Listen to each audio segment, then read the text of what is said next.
Hi అండి, నేను యదువంశీ. ఇప్పుడే మా మురళి చేసిన దండోరాని చూసి వచ్చానమాట బయటికి. మురళి 4 years నుంచి మేము ఇద్దరం ట్రావెల్ అవుతున్నాం. సినిమా స్క్రిప్ట్ నుంచి మురళి నా స్క్రిప్ట్ని మురళికి, మురళి స్క్రిప్ట్ నాకు ఎక్కడెక్కడో కూర్చొని మాట్లాడుకుంటూ ఒక్కొక్కరు సినిమాను ఒక్కొక్కరు మాట్లాడుకోవడానికి వచ్చినందుకు చాలా ఆనందంగా ఉంది.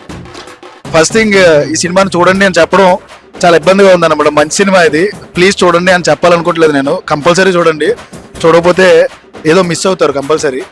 ఎందుకంటే మన యాక్టర్స్ ఉన్నారు, మన టెక్నీషియన్స్ ఉన్నారు, మన రూటెడ్ స్టోరీ, మన కథ అనమాట. డెఫినెట్లీ నాకు అందరి పర్ఫార్మెన్స్ నచ్చినాయి. మెయిన్గా రవి గారిది చాలా బాగా నచ్చింది నాకు. యాక్టింగ్ రియల్లీ సూపర్ అండి. ఫ్రేమ్ మీద చాలా బాగా కనబడుతున్నారు, బాగా పర్ఫార్మెన్స్ చేశారు. నాకు కొత్తగా కనబడ్డారు నిజంగానే. నవదీప్ గారు 2.0 ఇది మురళి.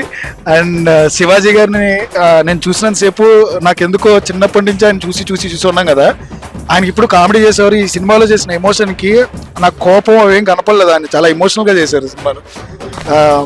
ఇలాంటి సినిమాలను సపోర్ట్ చేసినందుకు thank you so much sir, first of all. And mainly ఈ సినిమా మేము ఎక్కువ ఫోకస్ చేయడానికి కారణం మా Radhya.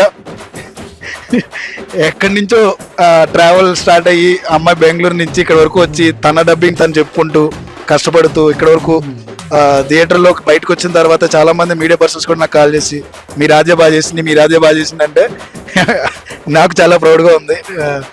Definitely please do watch Mounika. And మీరు అందరూ బాగా చేశారు.